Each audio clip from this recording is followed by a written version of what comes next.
Assalamualaikum warahmatullahi wabarakatuh. Perkenalkan kami dari kelompok 3 yang beranggotakan saya, Cut Irma Mahmudi, dan beberapa anggota lainnya yang terdiri dari Destrina, Fahida Makrifah, Vina Faroza Pramana, Geni Stefani Ileta, dan Lia Putriyeni.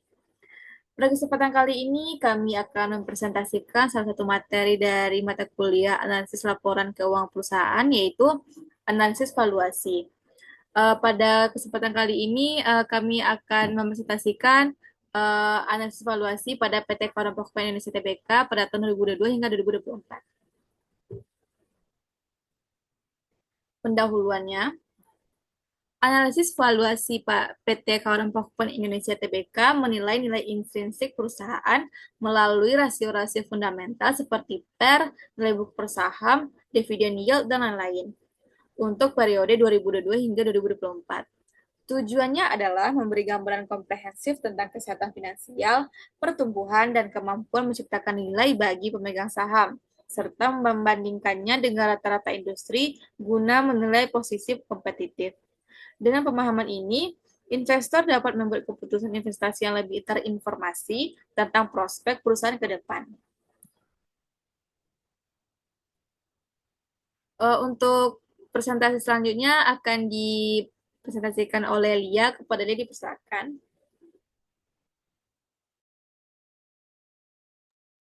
Baik, terima kasih kepada moderator. Baiklah, saya akan menjelaskan tentang kapitalisasi pasar. Kapitalisasi pasar merupakan nilai total perusahaan yang diperdagangkan di pasar modal, dihitung dengan mengalihkan harga saham saat ini dengan jumlah total saham yang beredar. Rumusnya yaitu harga saham per lembar dikali jumlah saham beredar. Nah, data yang digunakan sebagai berikut dan perhitungannya dapat kita lihat pada layar. Next. Dari hasil tersebut dapat kita lihat bahwa kapitalisasi pasar PT Karun Pokpen Indonesia Tbk menunjukkan nilai yang stabil sebesar 163,98 miliar selama periode 3 tahun dari 2022 hingga 2024. Stabilitas ini secara teknis disebabkan oleh penggunaan harga saham nominal yang tetap pada level per 10 rupiah per saham dan tidak adanya perubahan dalam struktur modal dasar perusahaan, khususnya jumlah saham yang ditempatkan dan disetor penuh. Dalam konteks analisis keuangan, stabilitas kapitalisasi pasar berdasarkan nilai nominal ini mengindikasikan konsistensi dalam struktur kepemilikan perusahaan yang tidak mengalami dilusi atau konsolidasi saham selama periode tersebut. Next. 2, yaitu nilai buku per saham. Nilai buku per saham merupakan representasi nilai ekuitas perusahaan yang dapat diatribusikan kepada pemegang saham biasa untuk setiap lembar saham yang beredar. Rumusnya yaitu total ekuitas dibagi jumlah saham beredar. Data yang digunakan sebagai berikut. Next. Untuk perhitungannya dapat kita lihat pada layar. Maka analisisnya yaitu nilai buku per saham PT Karun menunjukkan tren pertumbuhan yang positif dan konsisten selama periode 3 tahun. Meningkat dari 1.605,51 pada tahun 2022 menjadi 1.847,11 pada tahun 2024. Pertumbuhan ini merepresentasikan peningkatan ekuitas sebesar 15,06% dalam periode 3 tahun dengan rata-rata pertumbuhan tahunan sebesar 4,87%. Peningkatan BVPS yang stabil ini terutama didorong oleh akumulasi laba di tahan perusahaan yang menunjukkan kemampuan manajemen yang efektif dalam menghasilkan profit dan mempertahankan sebagian laba tersebut untuk memperkuat modal dan mendanai pertumbuhan di masa depan. Baiklah, hanya itu yang dapat saya jelaskan. Saya kembalikan kepada moderator. Baiklah, terima kasih kepada Lia. Untuk pembacaan materi selanjutnya akan dibacakan oleh Geni. Kepada Geni, dipersilakan. Baik, terima kasih kepada moderator. Materi selanjutnya itu earning per share. Laba per saham adalah metrik fundamental yang mengukur bagian dari laba bersih perusahaan yang dialokasikan untuk setiap lembar saham biasa yang beredar. Rumus EPS sama dengan laba tahun berjalan yang dapat diatribusikan kepada pemilik ekuitas Indo dibagi jumlah saham beredar. Berikut perhitungannya. Next.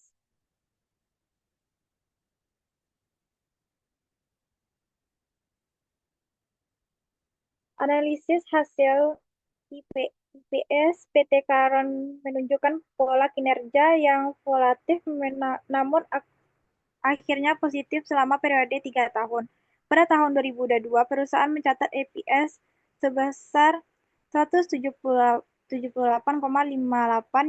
yang kemudian mengalami penurunan signifikan sebesar 20,83% menjadi 141,39 di tahun 2023. Penurunan ini mungkin disebabkan oleh berbagai faktor eksternal seperti kenaikan biaya input, tekanan persaingan pasar, atau kondisi makroekonomi yang menantang. Namun yang patut dicatat adalah kemampuan perusahaan untuk melakukan rebound yang impresif di tahun 2024 dengan EPS melonjak 60,10% mencapai level 226,37 yang merupakan level tertinggi dalam 3 tahun. Next. Dividen per share. Dividen per share mengukur jumlah dividen kas yang dibagikan perusahaan kepada pemegang saham untuk setiap lembar saham yang dimiliki. Rumusnya yaitu DPS sama dengan total dividen kas yang dibagikan dibagi jumlah saham beredar. Berikut perhitungannya. Next. Analisis kebijakan dividen PT Karon Pokpen mengalami transformasi dramatis selama periode 3 tahun. Pada tahun 2022 dan 2023, perusahaan menetapkan kebijakan dividen generous dengan DPS masing-masing 108 dan 100. Level dividen ini mencerminkan komitmen kuat perusahaan dalam memberikan imbal hasil langsung kepada pemegang saham. Namun terjadi perubahan kebijakan yang signifikan pada tahun 2024 di mana DPS dipotong drastis menjadi 30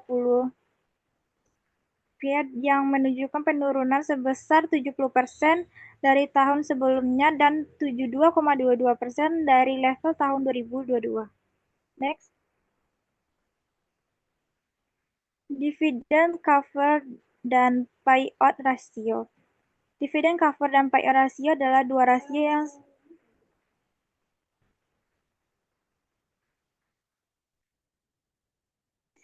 baiklah, segitu saja yang bisa saya sampaikan. Saya kembalikan kepada moderator. Baik, terima kasih kepada Geni. Untuk materi selanjutnya akan dibacakan oleh Vina. Kepada Vina, dipersilakan. Terima kasih moderator. Untuk materi selanjutnya itu 5 dividend cover dan payout ratio. Penjelasan rasio, dividend cover and payout ratio adalah dua rasio yang saling terkait dalam menganalisis kebijakan dividen perusahaan. Rumus dividen cover sama dengan EPS dibagi dengan DPS. Kalau payout ratio sama dengan DPS dibagi dengan EPS. Perhitungannya bisa dilihat pada perhitungan bawah ini. Next. Analisis kedua rasio ini mengungkapkan pergeseran strategi keuangan yang sangat jelas dan deliberate selama periode 3 tahun. Pada tahun 2022 dan 2023, PT Karun menjalankan kebijakan dividen yang pemegang saham friendly dengan payout rasio masing-masing 60,8% dan 70,73%. Level ini menunjukkan bahwa perusahaan membagikan sebagian besar labanya kepada pemegang saham yang mungkin mencerminkan kurangnya peluang investasi yang menarik atau strategi untuk mempertahankan investor dengan imbal hasil langsung. Dividen cover pada periode ini berada pada level 1,65 kali dan 1,41 kali yang masih dalam batas aman tetapi dengan margin of safety yang tidak terlalu lebar, terutama di tahun 2023. Tahun 2024 menandai perubahan paradigma dalam strategi keuangan perusahaan. Payout rasio turun drastis menjadi hanya 13,25%, yang berarti perusahaan memutuskan untuk menahan 86,75% dari labanya untuk keperluan internal. Secara simultan, dividen cover melonjak menjadi 7,55 kali, menciptakan margin of safety yang sangat lebar untuk pembayaran dividen. Next. Untuk materi selanjutnya, saya akan kembalikan kepada moderator. Baik, terima kasih kepada Vina. Untuk pembaca materi selanjutnya akan dibacakan oleh Desrina. Kepada Desrina dipersilakan. Baik, terima kasih kepada moderator. Selanjutnya yaitu 6 earning yield, yaitu mengukur tingkat pengembalian yang dihasilkan dari laba perusahaan relatif terhadap harga sahamnya. Rumusnya yaitu EPS dibagi harga saham. Perhitungannya yang dapat kita lihat sebagai berikut. Next. Earning yield di PT Karun menunjukkan angka yang sangat tinggi dan secara praktis tidak realistis, berkisar antara 1.413,90% hingga 2.263,70%. Nilai yang ekstraordinari ini sepenuhnya merupakan distori dari penggunaan harga saham nominal Rp10 yang jauh lebih rendah daripada EPS yang dihasilkan perusahaan. Dalam konteks pasar modal yang efisien, earning yield yang wajar untuk saham blue chip biasanya berada dalam kisaran 5% hingga 15%, tergantung pada sektor, prospek pertumbuhan, dan kondisi ekonomi makro. Next. Dividen yield, yaitu mengukur tingkat pengembalian dalam bentuk dividen yang diterima investor relatif terhadap harga saham yang dibayarkan. Rumusnya yaitu DPS dibagi harga saham. Perhitungannya dapat kita lihat sebagai berikut. Next.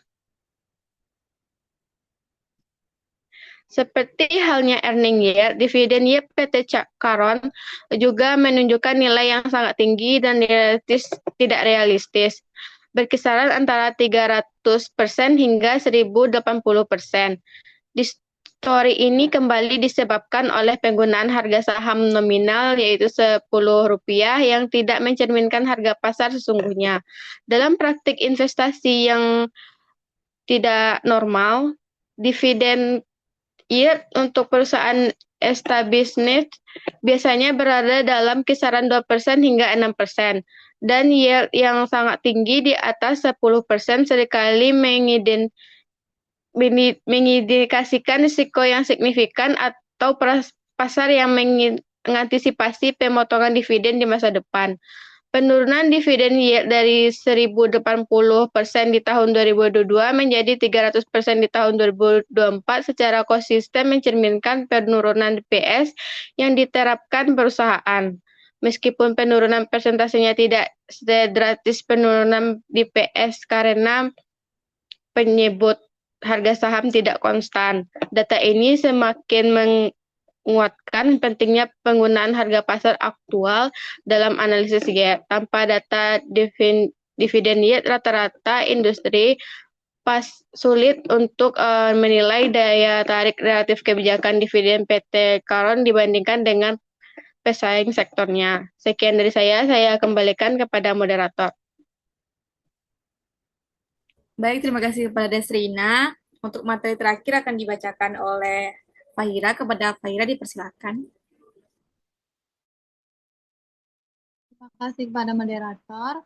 Materi selanjutnya yaitu price to earning ratio adalah salah satu metrik valuasi yang paling banyak digunakan dalam analisis saham.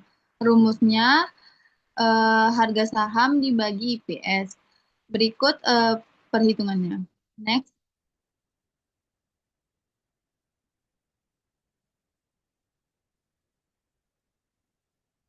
PE rasio PT Karen yang dihitung berdasarkan harga saham nominal menunjukkan nilai yang sangat rendah, berkisar antara 0,04 hingga 0,07.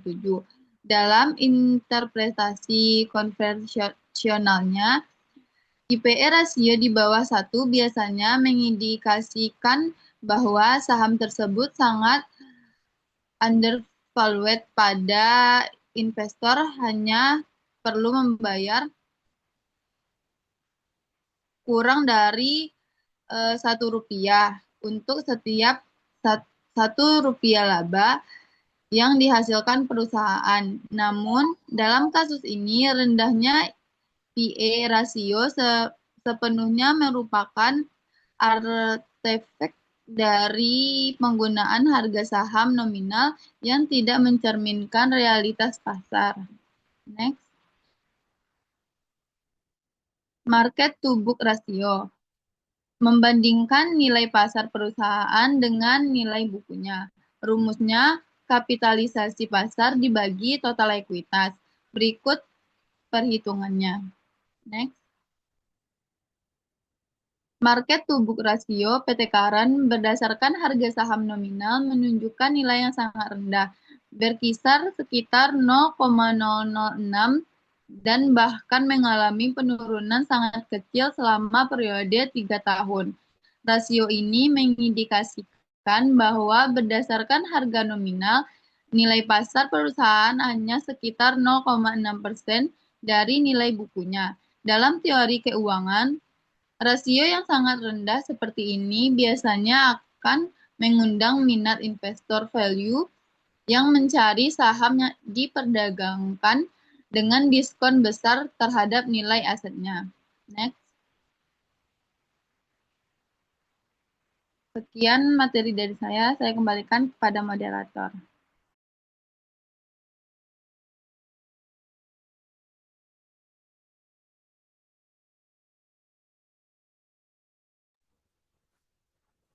Baik, terima kasih kepada Fahira.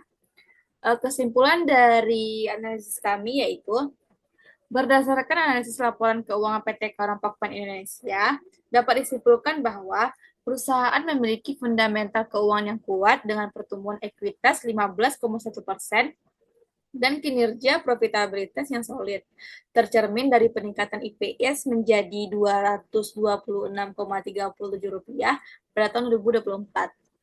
Perusahaan melakukan perubahan strategi keuangan signifikan dari kebijakan dividen tinggi atau payout ratio sekitar 60-70% menjadi retensi laba agresif atau payout ratio 13,3% untuk mendanai pertumbuhan masa depan, yang ditujukan oleh dividen cover yang melonjak menjadi 7,55 kali. Namun, analisis valuasi terkendala oleh distorsi rasio akibat penggunaan harga saham nominal yaitu Rp10 yang menyebabkan earning yield dan dividend yield tidak realistis, serta ketiadaan data harga pasar aktual dan perbandingan industri secara keseluruhan. PT Karen menunjukkan resiliensi bisnis yang baik dengan prospek pertumbuhan jangka panjang yang positif, meskipun memerlukan data valuasi yang lebih akurat untuk penilaian yang komprehensif. Terima kasih. Baiklah, hanya itu yang dapat kami sampaikan. Apabila ada kata-kata yang salah selama presentasi, kami mohon maaf. Kami akhiri dengan Assalamualaikum warahmatullahi wabarakatuh.